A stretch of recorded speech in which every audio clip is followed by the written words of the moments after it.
Good morning friends. आज मैं आप लोगों को इस वीडियो लेक्चर में काउंट फंक्शन के बारे में और डेट स्टेटमेंट के बारे में बताऊंगी। आज हम डिस्कस करेंगे कि हम किस तरीके से काउंट फंक्शन को और डेट स्टेटमेंट को सेलेक्ट के साथ यूज़ करते हैं। हम ये भी डिस्कस करेंगे कि हम कितने तरीक़ों से काउंट फंक्शन को यूज़ कर सकते हैं और डेट स्टेटमेंट को यूज़ कर सकते हैं।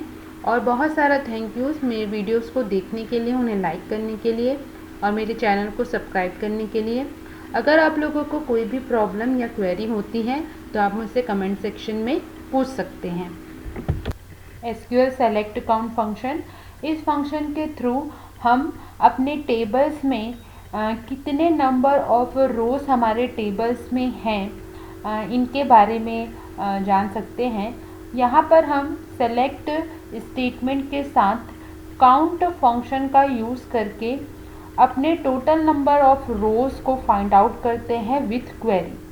तो देखते हैं कि किस तरीके से हम सेलेक्ट काउंट स्टेटमेंट का यूज़ करेंगे और फाइंड आउट करेंगे कि हमारे टेबल में कितने नंबर ऑफ रोज़ और कितने नंबर ऑफ रोज़ हमारे पास अवेलेबल हैं। The SQL select count function is used to return the number of rows in a query। जैसे कि मैंने आप लोगों को बताया कि SQL select count function का यूज़ ही हम जो है नंबर ऑफ रोज़ को इन अ क्वेरी फॉर्म रिटर्न करवाने में इन अ क्वेरी फॉर्म शो करवाने में यूज़ करते हैं। और यहाँ पर जो हमारा सेलेक्ट है वो सेलेक्ट स्टेटमेंट है, जिसके बारे में मैंने आप लोगों को प्रीवियसली बताया भी है। और काउंट जो है वो हमारा एक फंक्शन है, प्री डिफाइंड फंक्शन है, जो कि हमारे रोज़ को काउंट करने में उनकी वैल्यूज़ को, कितने नंबर ऑफ रोज़ हैं उनको काउंट करने में हमारी मदद करता है। The SQL count function is used with SQL select statement and it is very important to count the number of rows in table having numerous data। तो हमारे पास कितने नंबर ऑफ रोज़ हमारे टेबल्स में अवेलेबल हैं, कितने number of datas row records हमारे जो हैं। हम जानते हैं कि जब हम हम जानते हैं कि जब हम डाटाबेस का यूज़ करते हैं तो हम अपने रो को यहाँ पर रिकॉर्ड कहते हैं, टपल्स कहते हैं। तो कितने नंबर ऑफ रोज़, कितने नंबर ऑफ रिकॉर्ड्स या कितने नंबर ऑफ टपल्स अगर हम बोले तो सबका मतलब एक ही होता है।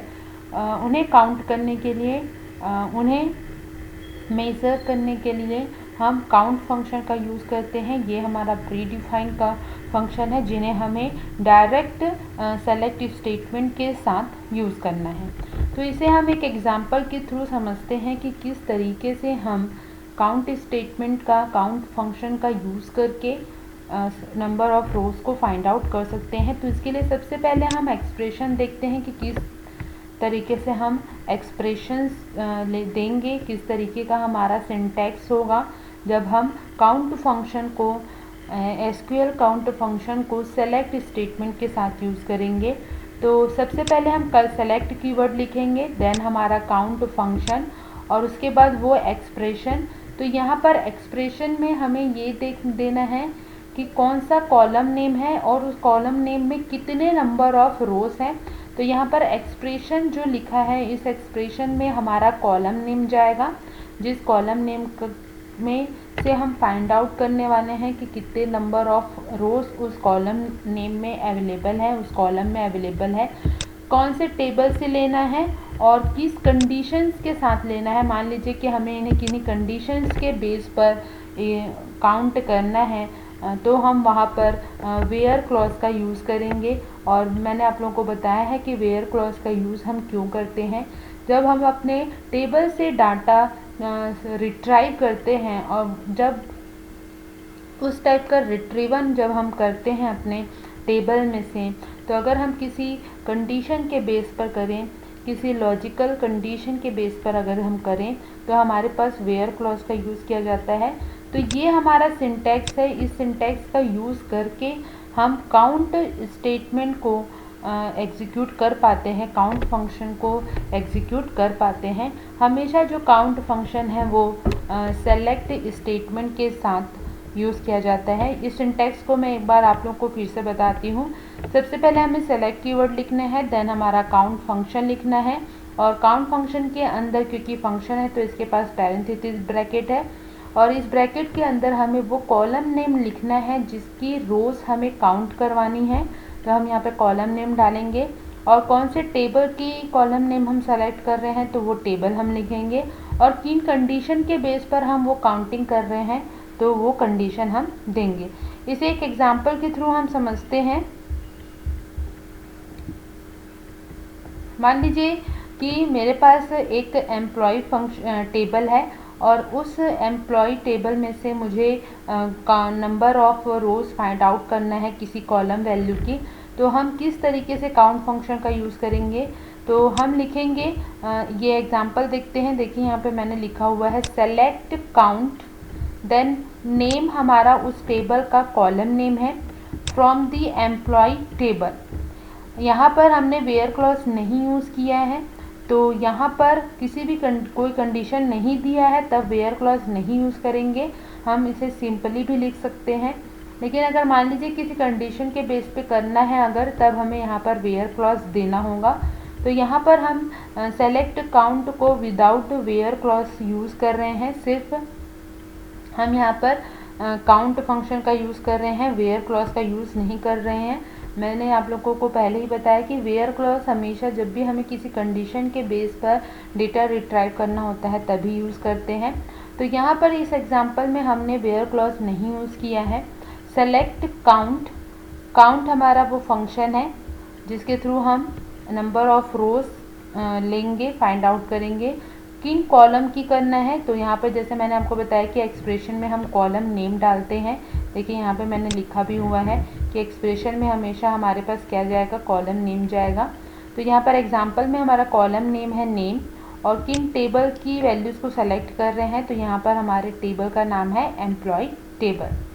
It will return the total number of names of employee table, but null field will not be counted. Name column की जितने नंबर ऑफ रोज़ हैं, मान लीजिए अगर नेम कॉलम में 5 रो है तो ये हमें 5 नंबर ऑफ वैल्यू हमें काउंट करके देगा, 5 नंबर ऑफ रोज़ हमें काउंट करके देगा। अगर 10 है तो 10 देगा। जैसे कि मैंने आपको बताया, it will return the total number of names of the employ table. तो जैसे 5 रो है तो 5 नेम होंगे, तो हमें वो 5 वैल्यू काउंट करके देगा। 10 है तो 10 वैल्यू काउंट करके देगा। और अगर उन कॉलम में से कोई वैल्यू में, कोई रो में अगर वैल्यू नहीं है तो वो काउंट नहीं होगी। But null field will not be counted. मैंने आप लोगों को पहले बताया है कि हमारे पास नल्ड वैल्यू रोज़ भी होती हैं। तो अगर मान लीजिए हमारे पास 5 रोज़ है, हमारे पास नेम कॉलम में 5 रो है, और उन 5 रो में से कोई एक रो में डाटा नहीं है, तब वो रो जो काउंट करेगा तो वो 5 ना करके 4 रो की वैल्यूज़ को काउंट करेगा। नेक्स्ट एग्जांपल देखते हैं। नेक्स्ट एग्जांपल के थ्रू हम देख रहे हैं कि हम यहाँ पर जो हमारा काउंट फंक्शन है उसके अंदर जो एक्सप्रेशन वैल्यू है उसमें हमने यहाँ पर एस्ट्रिक सिंबल का यूज़ किया है। और मैंने आप लोगों को बताया कि एस्ट्रिक सिंबल का यूज़ हम क्यों करते हैं। एस्ट्रिक जो है वो ऑल रिकॉर्ड्स को, हमारे टेबल की ऑल रिकॉर्ड्स वैल्यू जब हमें रिट्राइव करनी होती है तब हम एस्ट्रिक सिंबल का यूज़ करते हैं। तो यहाँ पर हम काउंट फंक्शन के साथ एस्ट्रिक सिंबल का यूज़ कर रहे हैं। यहाँ पर हम जो क्वेरी लिख रहे हैं उसके थ्रू अब हम ये देखेंगे कि उस एम्प्लॉय टेबल में जितने नंबर ऑफ कॉलम्स हैं उनके कितने नंबर ऑफ रोज़ हैं, उनकी वैल्यूज़ को वो मतलब पूरी रिकॉर्ड को वो फाइंड आउट करके हमें देगा, काउंट करके हमें देगा। हर एक कॉलम वाइज, हर एक कॉलम के अनुसार हमें रोज़ वैल्यू काउंट करके देगा, क्योंकि यहाँ पर हम एस्ट्रिक साइन का यूज़ कर रहे हैं। और इसके प्रीवियस एग्जांपल में हमने सिर्फ एक कॉलम की रो वैल्यूज़ को फाइंड आउट किया था, एक कॉलम की रोज़ को काउंट किया था। लेकिन इस एग्जांपल में हम एस्ट्रिक के थ्रू हमारे टेबल में जितने नंबर ऑफ कॉलम हैं उन सारे कॉलम के जो रोज़ हैं उनकी सारी वैल्यूज़ को वो काउंट करेगा। तो यहाँ पर हम एग्जाम्पल के थ्रू देखते हैं कि किस तरीके से हम इस एक्सप्रेशन को लिखेंगे। सेलेक्ट कीवर्ड, देन काउंट, और ब्रैकेट में हमने दिया है asterisk symbol from the employ table. इसका रिजल्टेंट वैल्यू क्या आएगा? The select count from the table is use to return the number of records in a table. तो जैसे कि मैंने आपको बताया कि एस्ट्रिक का मतलब होता है ऑल रिकॉर्ड्स, और रिकॉर्ड्स जो हमारे टेबल के हैं वो रोज़ और कॉलम से मिलकर ही बने होते हैं। तो उन टेबल में जितने नंबर ऑफ रोज़ हैं अगर हमें उन्हें काउंट करना है तब हम वहाँ पर एस्ट्रिक सिंबल का यूज़ करेंगे। जब हमें ऑल रिकॉर्ड्स को काउंट करना है तब हम एस्ट्रिक सिंबल का यूज़ करेंगे। ये ध्यान रखने वाली बात है। नेक्स्ट हम देखते हैं काउंट स्टेटमेंट को। हम यहाँ पर देख रहे हैं कि हम काउंट फंक्शन को किस किस तरीके से किस किस एक्सप्रेशंस के अनुसार यूज़ कर सकते हैं। पहले हमने देखा by the single column name, और सेकंड हमने देखा all records of the table, हम किस तरीके से अपनी रोज़ को काउंट कर सकते हैं। थर्ड हम देख रहे हैं एसक्यूएल काउंट स्टेटमेंट को हम डिस्टिंक्ट कीवर्ड के साथ यूज़ कर रहे हैं। मैंने आप लोगों को प्रीवियस जो हमारे मेरा जो वीडियो लेक्चर है उसमें मैंने आप लोगों को डिस्टिंक्ट कीवर्ड के बारे में बताया था। तो यहाँ पर डिस्टिंक्ट कीवर्ड जो है वो यूनिक नेम के अकॉर्डिंगली रोज़ को काउंट करके देगा, जो कि डिस्टिंक्ट वैल्यू वहाँ पर जो यूनिक वैल्यू वहाँ पर होगी उनके हिसाब से वैल्यूज़ को काउंट करके देगा। इट मीन्स यहाँ पर अगर मान लीजिए हमारे पास टेबल में नेम अगर डुप्लीकेट नेम होते हैं तो उनको वो as a single name count करेगा, और डिस्टिंक्ट मतलब सिंगल यूनिक नेम के अकॉर्डिंगली ही रोज़ को काउंट करेगा। मैंने डिस्टिंक्ट कीवर्ड के बारे में आप लोगों को प्रीवियस वीडियो लेक्चर में बताया है।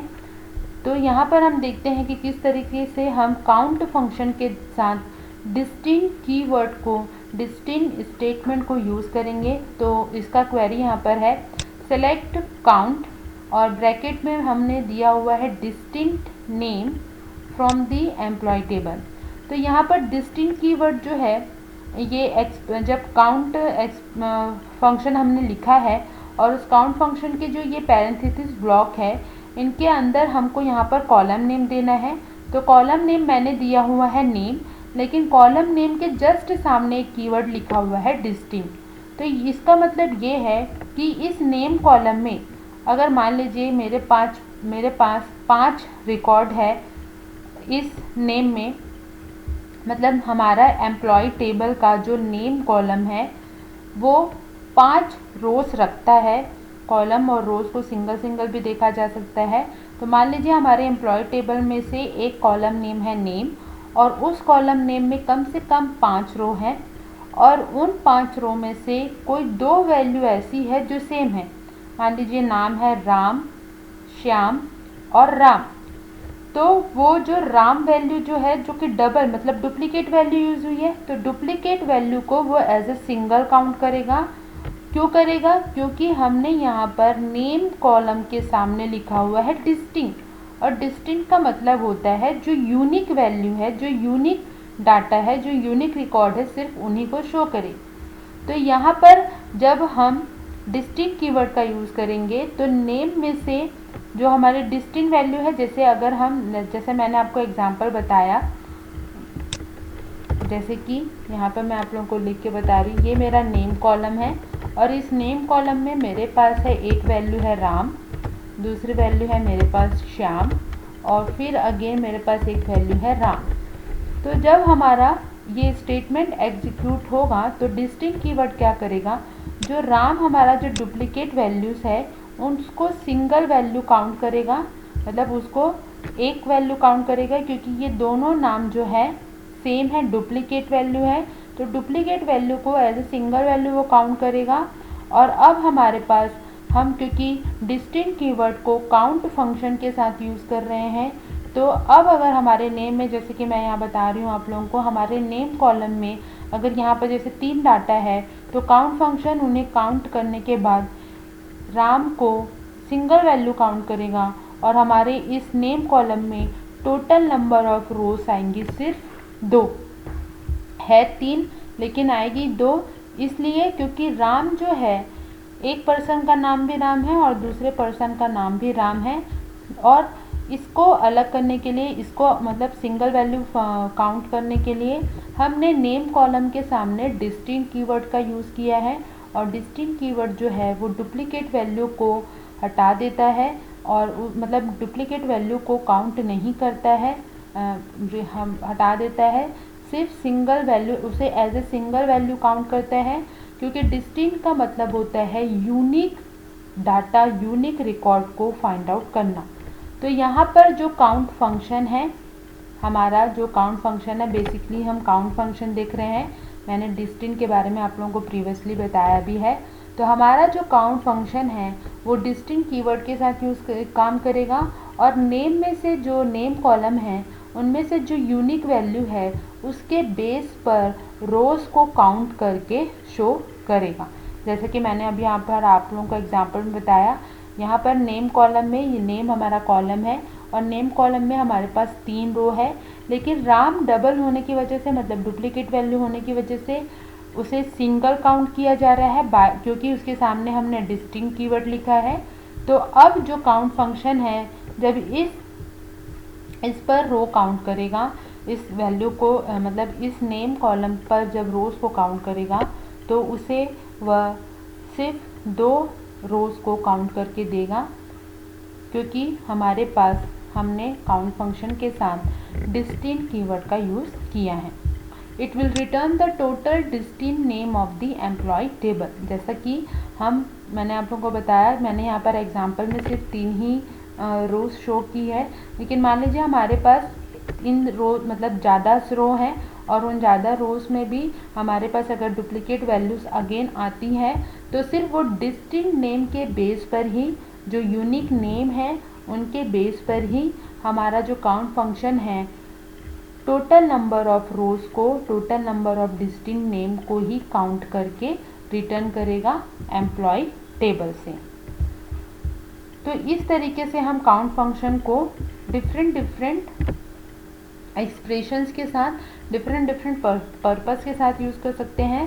पहला सिंगल कॉलम नेम के साथ, दूसरा आपको ऑल रिकॉर्ड्स के साथ अगर काउंट करना है रोज़ को तो, और तीसरा अगर कोई डिस्टिंक्ट वैल्यू मतलब कोई यूनिक वैल्यू के बेस पर अगर रोज़ को काउंट करना है तब हम काउंट फंक्शन को डिस्टिंक्ट के साथ यूज़ करते हैं।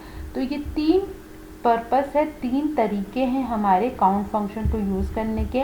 और जैसा कि मैंने आप लोगों को बताया कि काउंट फंक्शन का यूज़ हम क्यों करते हैं, it is use to return the number of a rows in a query.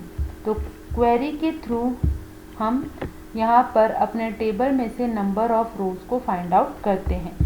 Next हमारा जो कमांड है, नेक्स्ट हमारा जो स्टेटमेंट है वो है, हम सेलेक्ट स्टेटमेंट के साथ डेट कमांड को, डेट स्टेटमेंट को यूज़ करेंगे। और ये डेट स्टेटमेंट जो है, ये जो भी हमारा जो डेट है हमारे डेटाबेस में, हमारे टेबल में जो भी पर्टिकुलर डेट है उसके बेस पर डाटा को रिट्राइव करने में हमारी मदद करता है। तो देखते हैं कि किस तरीके से हम सेलेक्ट स्टेटमेंट के साथ डेट कीवर्ड का यूज़ करते हैं, डेट ऑपरेशंस का यूज़ करते हैं, और किस तरीके से हम डेट के बेस पर टेबल में से डाटा रिट्राइव करते हैं। SQL select date is used to retrieve a date from the database। हमने टेबल बनाया है, तो टेबल जो है, सिंगल टेबल तो हम कभी बनाएंगे नहीं, तो टेबल हमेशा हम, अगर हम नंबर ऑफ़ टेबल्स बना रहे हैं, तो अगर हम नंबर ऑफ़ टेबल्स बना रहे हैं तो उनका एक कलेक्शन क्रिएट होता है और वो कलेक्शन हमारा बनता है डाटाबेस। तो हमको टेबल में से या डाटाबेस में से, दोनों जगह से, दोनों में से अगर हमें डेट के फॉर्म पर या डेट का यूज़ करके डेटा रिट्राइव करना है तब हम डेट ऑपरेशन का यूज़ करते हैं। If you want to find a particular date from a database you can use this statement. तब अगर जैसे कि मैंने आप लोगों को कहा कि पर्टिकुलर डेट के हिसाब से अगर हमें अपने टेबल से या डाटाबेस से कोई रिकॉर्ड फाइंड आउट करना है तब हम डेट स्टेटमेंट का यूज़ करते हैं। और यहाँ पर भी हम डेट स्टेटमेंट को देखिए सेलेक्ट के साथ यूज़ कर रहे हैं, क्योंकि सेलेक्ट हमारा डेटा मैनिपुलेशन लैंग्वेज क्वेरी है और मैनिपुलेशन लैंग्वेज क्वेरी का यूज़ करके हम अपने टेबल से डाटा रिट्राइव कर पाते हैं। तो एक एग्जांपल के थ्रू समझते हैं कि कैसे हम डेट स्टेटमेंट को सेलेक्ट के साथ यूज़ करेंगे। तो इसके लिए हम देखते हैं कि मान लीजिए हमारे पास एक एग्जांपल देखते हैं। Let's see the query to get the all records after 2013 12 तो अगर मान लीजिए मुझे इस पर्टिकुलर डेट के हिसाब से, है ना, मुझे अगर डाटा रिकॉर्ड्स फाइंड आउट करना है तो किस तरीके से मैं क्वेरी लिखूंगी। तो उसके लिए हम लिखेंगे सेलेक्ट एस्ट्रिक मतलब ऑल रिकॉर्ड्स, क्योंकि हमारी क्वेरी में लिखा ही है let's see the query to get the all records after 2000। इस डेट के बाद से जितने भी रिकॉर्ड्स हैं उन्हें हमें फाइंड आउट करना है, पूरे रिकॉर्ड्स को अपने टेबल में से। तो हम लिख रहे हैं सेलेक्ट के बाद एस्ट्रिक का यूज़ हम सारे रिकॉर्ड्स को फाइंड आउट करने के लिए करते हैं। एस्ट्रिक फ्रॉम जो भी आपका टेबल नेम है आप वो टेबल नेम देंगे और उसके बाद आपका कंडीशन दिया हुआ है, आपको एक पर्टिकुलर डेट दी हुई है और ये डेट हमारी कंडीशन है कि इस डेट के बाद जितने भी रिकॉर्ड हैं उन्हें हमें शो करना है। तो उसके लिए हम यहाँ पर वेयर क्लॉज का यूज़ करेंगे। वेयर यूअर डेट कॉलम, जो भी आपका डेट कॉलम है उस टेबल में date column is greater than and equal to this date. देखिए यहाँ पर डेट को किस तरीके से मेंशन करना है, सिंगल ब्रैकेट में आपको सिंगल कॉमा के साथ हम डेट को क्या करेंगे, मेंशन करेंगे। तो जब भी हम क्वेरी देंगे, ये हमारा सिंटैक्स है, जब भी हम क्वेरी देंगे तो हमें क्वेरी इसी तरीके से लिखनी है कि सेलेक्ट, अगर कोई कॉलम नेम दे रहा है, किसी कॉलम नेम को के डेटा को फाइंड आउट करना है तो वहाँ पर एस्ट्रिक की जगह हम वो कॉलम नेम डाल देंगे। लेकिन अगर ऑल रिकॉर्ड्स बोलेगा तो आपको यहाँ पर वो ऑल रिकॉर्ड्स लेना है। फ्रॉम कहाँ से लेना है, जो भी टेबल का नाम है, किस कंडीशन के बेस पे लेना है, पर्टिकुलर उस डेट के बेस पे लेना है। यहाँ पर हमको डेट दिया हुआ है तो डेट को शो करने के लिए, इस कंडीशन को शो करने के लिए मुझे वेयर क्लॉज यूज़ करना होगा। वेयर यूअर, यहाँ पर वेयर के बाद आपका जो भी डेट कॉलम है, आपके टेबल में जो डेट कॉलम आपने मेंशन किया है वो उसका नाम लिखेंगे। इज़ ग्रेटर देन और इक्वल टू, जो भी डेट आपको क्वेरी में दी गई है वो डेट आप मेंशन करेंगे, लेकिन सिंगल कोट के साथ। Let's see the another query to get the all records after this date and before this date. मान लीजिए अगर हमें इस तरीके की मल्टीपल कंडीशंस दी हुई हैं कि हमें वो रिकॉर्ड्स फाइंड आउट करना है। यहाँ पर एक क्वेरी है हमारे पास कि हमें वो रिकॉर्ड्स फाइंड आउट करना है टेबल से जिसकी डेट क्या है, 2013 12/12 के बाद की जो रिकॉर्ड्स हैं वो, और एंड ऑपरेटर यहाँ पर यूज़ कर रहे हैं, एंड बिफोर के पहले 2013 12/13। तो इसे किस तरीके से लिखेंगे, तो सेलेक्ट देन एस्ट्रिक फ्रॉम आपका टेबल नेम, जो भी टेबल नेम है हमारा टेबल नेम, वेयर कंडीशन देंगे, where your date column is less than 2013 12 before है मतलब पहले, and your date column is greater than and equal to 2013 12। तो यहाँ पर एंड कीवर्ड हमें दिया हुआ है, हम मतलब वेयर क्लॉज के साथ मैंने आप लोगों को बताया है कि किस तरीके से एंड और नॉट ऑपरेटर का यूज़ करना है। तो यहाँ पर हम दो मल्टीपल कंडीशन यूज़ कर रहे हैं। पहली कंडीशन है कि हमें उन रिकॉर्ड्स को फाइंड आउट करना है जिनकी डेट वैल्यू पहले की है, किसके, 2013 12/12 की, और जिसकी डेट वैल्यू जो है वो इक्वल है किसके, 2013 12/12 की। तो इन दोनों के बीच के जो रिकॉर्ड्स हैं उनको हमें फाइंड आउट करना है, सारे रिकॉर्ड्स को फाइंड आउट करना है by the table, from the table.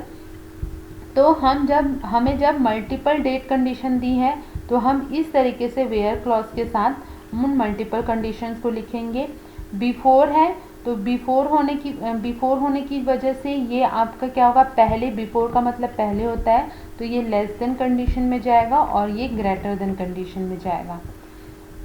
और हम यहाँ पर हमेशा हम जब भी डेट स्टेटमेंट का यूज़ करेंगे सेलेक्ट के साथ, तो हमें ये ध्यान रखना है कि हमारे पास जो कंडीशंस दी हैं वो डेट वैल्यू क्या है। मतलब हमेशा आपकी जो डेट वैल्यू है वो, अगर मान लीजिए जैसे यहाँ पर हमने देखा कि हमारे पास दो अलग अलग डेट थी, तो ये देखना पड़ेगा हमें कि कौन सी डेट रेंज हायर है और कौन सी डेट रेंज लोअर है, तभी वो रिकॉर्ड्स को फाइंड आउट कर पाएगा, उन्हें शो कर पाएगा। If you want to compare the dates within the query, you should use between operator to compare the date. तो यहाँ पर हमारे पास हम देख रहे हैं कि किस तरीके से हम डेट स्टेटमेंट को भी डिफरेंट तरीक़ों से डिफरेंट फॉर्म में यूज़ कर सकते हैं। पहला तो इक्वल ऑपरेटर के साथ, ग्रेटर देन और इक्वल ऑपरेटर के साथ हमने यूज़ किया। दूसरा हमने मल्टीपल कंडीशंस के साथ एंड ऑपरेटर के साथ यूज़ किया। तीसरा अब हम बिटवीन ऑपरेटर के साथ यूज़ कर रहे हैं। तो बिटवीन ऑपरेटर का यूज़ मैंने आप लोगों को बिटवीन ऑपरेटर के बारे में नहीं बताया है, लेकिन यहाँ पर मैं क्योंकि इसे यूज़ कर रही हूँ तो आप लोगों को एक जस्ट थोड़ा सा आइडिया दे देती हूँ कि बिटवीन ऑपरेटर का यूज़ हम रेंज के हिसाब से करते हैं, दो डेट्स के बीच के जो रिकॉर्ड्स हैं उनके हिसाब से करते हैं। तो यहाँ पर बिटवीन ऑपरेटर का यूज़ कि हमारी जो वैल्यू है वो इन दो रेंज या इन दो डेट के बीच में है। बिटवीन का मतलब होता है बीच में, तो बिटवीन ऑपरेटर का यूज़ भी यहाँ पर हम उसी पर्पज़ से करते हैं, कंपेयर करने के हिसाब से, जैसे कि यहाँ पे लिखा ही है मैंने। If you want to compare the dates within the query, you should use between operator to compare the dates को कंपेयर करके उनकी वैल्यूज़ को क्या करेगा, हमें देगा कि वो इस रेंज में बिलोंग कर रहे हैं कि नहीं कर रहे हैं। चाहे वो इस रेंज में बिलोंग करे, चाहे वो इस रेंज में बिलोंग करे, अगर इन दोनों रेंज के बीच में वो बिलोंग कर रहे हैं, जो रिकॉर्ड हम फाइंड आउट कर रहे हैं, तो उस रिकॉर्ड्स को वो शो करेगा।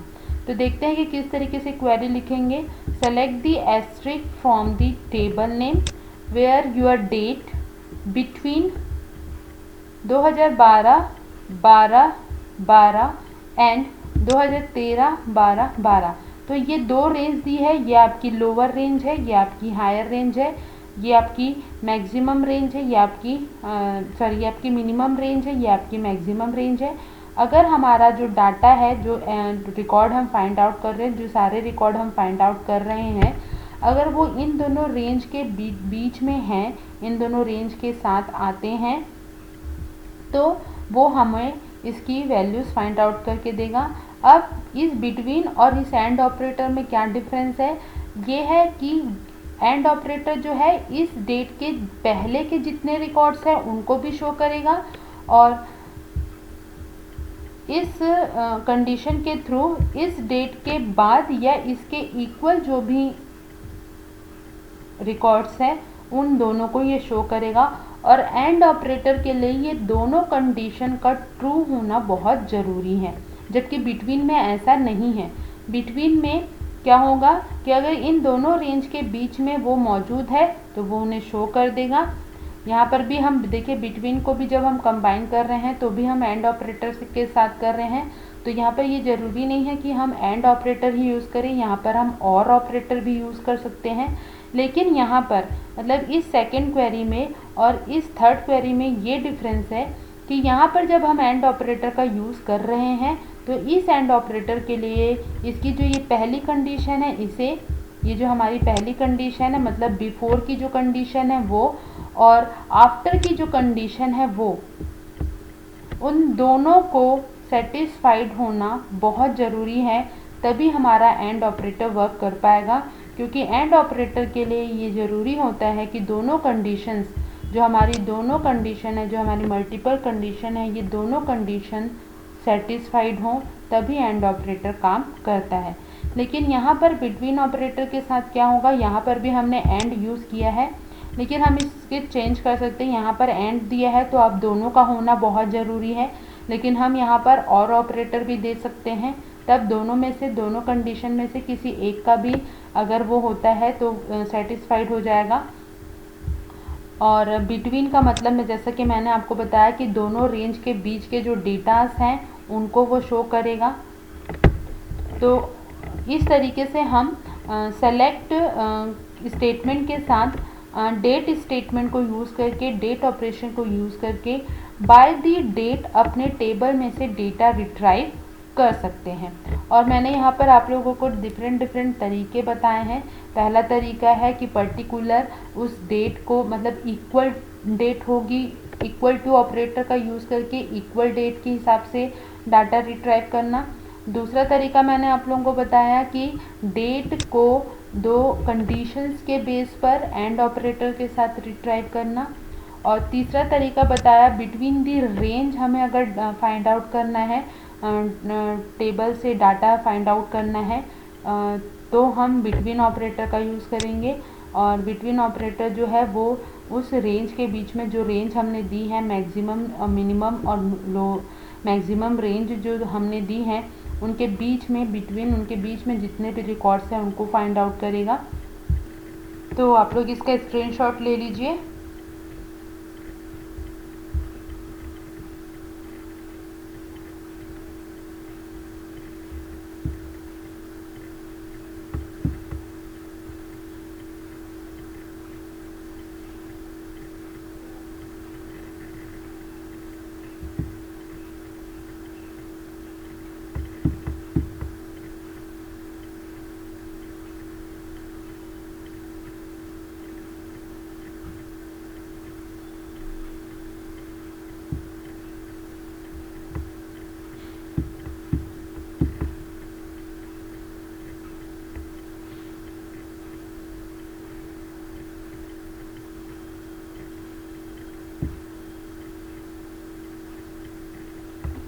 तो इस तरीके से हम काउंट फंक्शन को और डेट स्टेटमेंट को डिफरेंट तरीक़ों से डिफरेंट पर्पस के साथ यूज़ कर सकते हैं।